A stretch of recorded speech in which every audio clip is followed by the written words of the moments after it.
Hey guys, Jeff here with the Common Sense Camper. Alright, continuing on my ultralight meets bushcraft series of videos. This next one I'm really excited about, and here's why. A lot of times the companies come out with gear all the time. They're upgrading gear, they're changing up some of the designs, the materials that they use. And that's all well and good. And I have plenty of those products where you buy one and then the following year they come out with a new version of it and you're like, I gotta have it. But it doesn't change your entire way of looking at whatever activity that you're doing. It might just slightly improve it a little bit. But this is something that has actually changed how I go out on in my outings and going out on overnighters. I have always been a ground dweller. I had a hammock years ago, didn't like it, couldn't get comfortable. I was fighting with the sleep pad all the time. My shoulders were scrunched. I could not get a good night's sleep in that. And ultimately that's how I ended up on the ground under a tarp with an air mattress and a sleeping bag. But after hanging out with Alex Banks for a few years now, he loves hammock. He loves hammock camping, and I've tried some of the newer ones. I'm like, I just cannot get comfortable in it. However, this has changed everything. This is the Warbonnet Ridgerunner, and what this is, it's basically what I call a ridge or bridge hammock. So there are spreader bars. So there's aluminum bars. There's one at the head and there's one at the foot. And what that does is that flattens out the hammock, so you get a nice flat sleep. And the other advantage to this one is you can get it double layered on the bottom. So the sleep pad doesn't go in the hammock with you where you're constantly fighting with it. It goes in the little pocket. And I'm telling you, once you put it in that pocket and you lay on it, it does not move. And so I had an opportunity to take this out over the weekend with Alex. And I tell you, it is the best night's sleep I have ever had camping, bar none, end of story. A little bit about Warbonnet. Again, this is the Ridgeline, the Warbonnet Ridgeline. They are out of Colorado, and these guys love the outdoors. So that's their passion, is the outdoors. And then they decided, hey, there's a lot of gear and hammocks and tarps and things out there that don't make sense, and we can make them better. And I'm going to share, just before we cut away to the field video of my outing in this hammock, I wanted to just point out just one thing. The little detail things that most U.S. companies really strive to achieve is that they typically are outdoorsmen. These are people that use these products, and they've used other products, and they're like, wow, if they just had this or this, it would be so much better. But one little thing, just one little detail. On this side, this is a double-ended stuff sack, and that allows you to hold the hammock and string up your straps so this does not hit the ground, and then go to the other side and run your straps, which is great. There's plenty of room in it. They did not skimp on the stuff sack. A lot of manufacturers make these stuff sacks and you can't get the product back in there. That's not the case here. There's plenty of room in this. It's very easy to put this away. But on this end there's a red cord, and on that end there's a black cord. And when I first got this, I thought, wow, that's okay, that's interesting. And again, I'm not a professional hammock person. Then I realized why that was. And the red I just associate with my head. The red goes on the head end. When you set up your hammock, you want to set it up so that your head's where you want it and your feet are where you want it. You might be away from the campfire, but you still want to watch the fire as it burns at night. So this has a spreader bar at the head and at the foot. Well, those are slightly different sizes. So I believe that the head is larger than the foot box, the spreader bar. So that way I know which way to set this up, which is just genius. It's a simple little detail thing like that makes a difference. So let's cut away to the field testing and the overnight outing in this hammock, and then we'll go to the tabletop and put some weights and pricing to it, and then you can make your own decision. So this is my setup last night, and I got to say, it's the most comfortable camping experience I've ever had. It was amazing. So I've got a tarp 10 by 12 tarp. I'm planning on probably switching this out. This is a 2-pound tarp, so it's kind of heavy, so I'm trying to reduce my pack weight. I think I can get something that's probably more like a pound or under a pound. Use the trekking pole just to keep the tent up a little bit.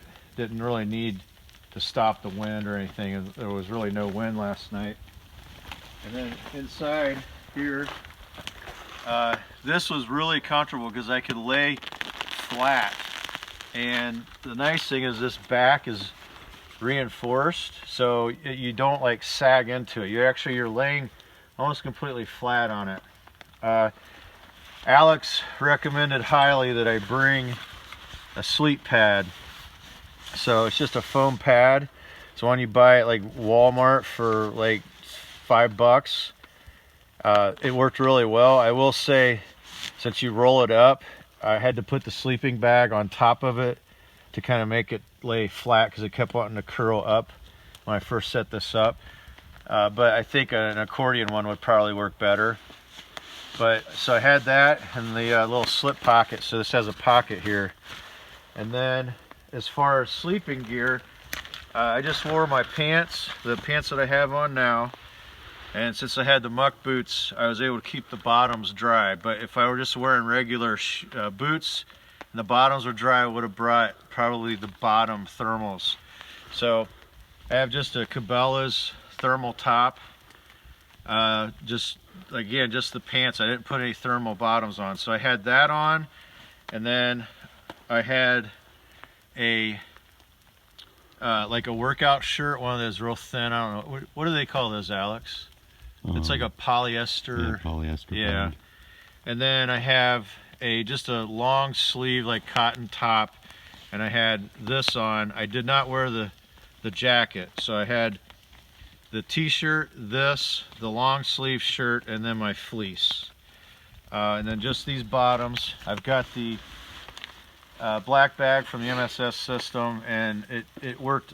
In fact, at one point I actually had to open the hood because I had my wool beanie on and I was actually starting to sweat a little bit, and I think it got down to 28 degrees last night. Is that? Yeah, so it's probably about 28 degrees, but I was absolutely comfortable. I was not cold. There were no cold spots. The other thing I thought was awesome is that it's got these saddle bags. So there's a shallow one here where you could put your phone, and then it's got deeper ones, and it's got them on each side. So there's plenty of storage here. So I put just a little packet of nuts. I had my water in there. I had this in here, and you know, for those that camp surely understand this. For those that don't, are going to think this is completely disgusting. But the worst thing that can happen to you in the middle of the night is you gotta pee. And getting out of this thing after you're all nice and toasty warm is not fun. So I actually use this as my pee bottle. And Alex is standing there laughing. So obviously, yes, I will go home. I will clean it out and bleach it. But another alternative is if you don't want to have, I didn't bring an empty Gatorade bottle, which I should have brought an empty Gatorade bottle. It's usually what I use, but unfortunately, you know, desperate situation, you got to use what you have. Or you could just get up and go take a leak outside. You standing could, up, which is what you did last night. Alex is like, I'm not peeing in my good squeezy water bottle. Gatorade bottle, yes. Right, so Gatorade bottle, but I didn't want to get out, so that's what I used. It is what it is. Remember never to use his filter. Yeah, never drink out. If I offer you water out of my water bottle, don't accept it. And then I have smart wool socks on, and I did put a pair of gloves in there. And the reason I did that is while you're getting this all put together, your hands get really cold fast. So I always like to have the gloves, you know, over by the fire, warm them up, put them in my shirt, and then when I go to bed, I put these on immediately because I don't want my core pushing blood to my hands to try and warm them up. So I keep those on, and then somewhere in the night I took them off. So then I just had this pillow, which is a Chano Doug Outdoors. I don't know, it was on Amazon, but it works really well. Compact, really small, it goes in a really small stuff sack. and I had a pillowcase. And then the other thing about this hammock I like, it has a bug net, and there's a little pouch here. You stuff it away when you're not using it, tie it off. You untie it, and then it zips all the way around, and it has two clips where you can clip it onto the ridge line that keeps it taut and up off of your face. So very, very comfortable, very easy to set up, and I can't say enough about it. It is very, very comfortable. All right, well, let's hit the scale. So this is the hammock with the stuff sack. This also has the straps and the buckles. Now, I have all of my tie-out lines already on here, so I'm going to give you how I have it packed and how most people I think would have it packed. They're going to have the tie-out lines on it. So that's 1 pound, 12.9 ounces, and I'm using a mix of shock cord and bank line for my tie-outs. So the website lists this without those tie-outs with the straps and the buckles at 1 pound, 10.5 ounces. So I've added a little weight to this just putting the tie-out lines on it. You can also get whoopee slings for it. This is the double layered ridge line, so it has the double layer of material on the bottom for the sleep pad. You can get a single layer, which obviously is going to weigh less. Okay, so these are both sets of the spreader bars. I have a pair of socks on this. I use this to protect the poles, and then also at the end of the poles, the spreader bars, there's little nipples that go into the bracket that goes on the hammock, but they're well rounded, and I don't know that it would be an issue, but I just as a precautionary step, I balled up a sock at the end of this and then stretched another sock over the top of it. And again, I already need to carry a pair of socks, so it's kind of dual purpose. I put a piece of shock cord on there. So this is coming in at 13.3 ounces. The website claims that the spreader bars by themselves are only at 12 ounces. So I've added 1.3 ounces to this with the sock and the shock cord. So guys, hopefully that helps. And like I said, this is the most comfortable sleep system I have had ever in camping. The cost of this system, again, this is with the double layer on the bottom. That's with the canvas straps and the buckles, not the whoopee slings. And then the spreader bars, on their website, it's $205. And I tell you what, it's worth every penny because it is a very, very solid, very well-made piece of equipment. This is Jeff with the Common Sense Camper, camping out.